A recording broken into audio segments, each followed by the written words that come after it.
Asia and the Pacific are home to 60% of the world's disabled population, according to the UN. It is estimated that due to aging population, chronic illnesses, natural disasters, and poor working conditions, this number will grow over the next decade.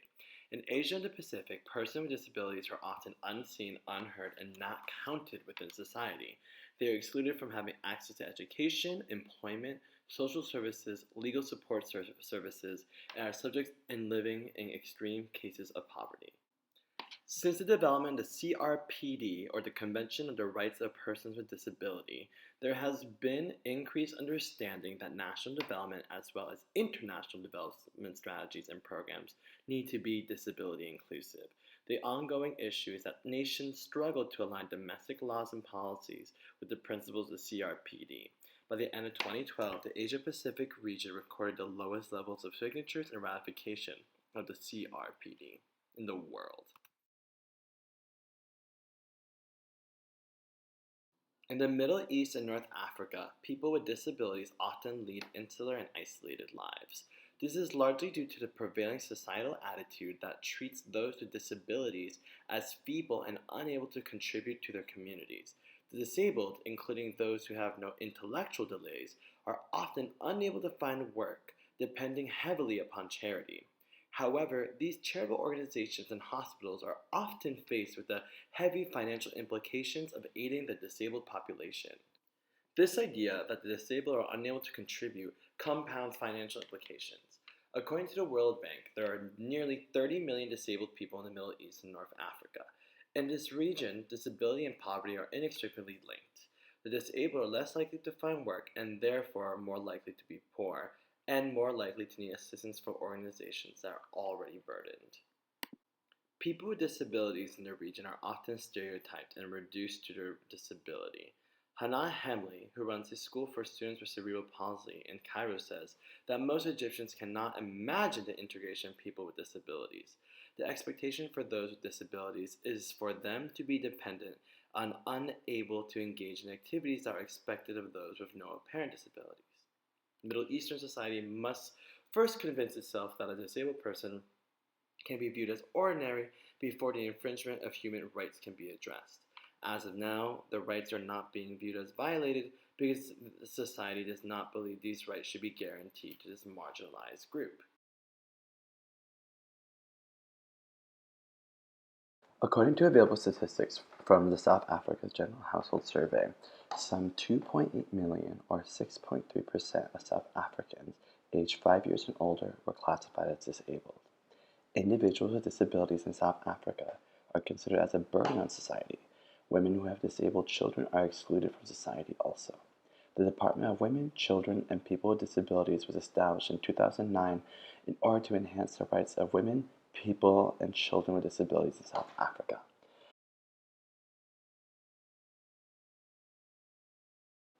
In 2010, 56.7 million people, or 19% of the population of the U.S., were considered disabled. Individuals with disabilities are viewed in a couple of ways in the U.S.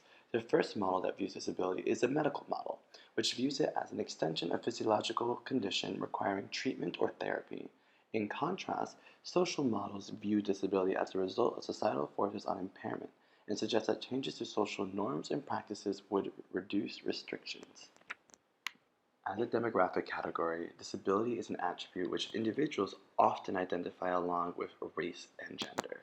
In contrast, certain federal programs narrowly define disability as the impairment or limitation that leads to the need for the program's benefit, such as Social Security disability. However, there are efforts to eliminate all forms of prejudices and discrimination against people with disabilities. Some include the UN agencies, governments, and national and international disability organizations whose efforts are bearing fruit. A big important point is the UN Convention of Rights of Persons with Disability, which was signed and ratified by the majority of the UN member countries. In the EU, there are several laws and protections in place designed to support those with disabilities. Specifically in Spain, there are numerous acts, such as the 1982 Social Integration for Disabled People Act, the 2003 Non-Discrimination Act, and the 2007 Equal Opportunities Act. Employers who hire those with disabilities have a range of grants and other funding at their disposal, specifically for adapting the workplace for their employees. Employers in both the private and public sectors are obliged to employ disabled people, at least making up 2% of the workforce. In the event that they cannot meet this target, they are required to take into consideration subcontracted work by disabled people, temporary workers, or make donations to organizations that support disabled people. After the Spanish Civil War left millions of Spaniards blind, dictator of Spain Franco organized and created the Organización Nacional de Ciegos Españoles, a lottery which is staged every day except Saturday, which brings in the equivalent of $2.3 billion a year. The profits from this lottery guaranteed employment for nearly all of Spain's 60,000 blind people. Independent since 1982, Once plows its profits into serving its members. It runs Europe's biggest guide dog school, a factory whose products include canes, children's braille sets, and portable speech-activated computers, and social rehabilitation centers. It also works with other companies such as Microsoft in order to develop systems and technical innovations for the blind. On a more public level, Once runs a touch and feel art museum for the blind and organizes international competitions in Madrid for blind athletes. The European Union's ratification of the major international treaty on disability rights is a significant milestone in the global effort to promote the rights of people with disabilities. The EU officially joined the International Convention on the Rights of Persons with Disabilities on December 23, 2010, becoming the first intergovernmental organization to sign on to any human rights treaty and take on its binding obligations.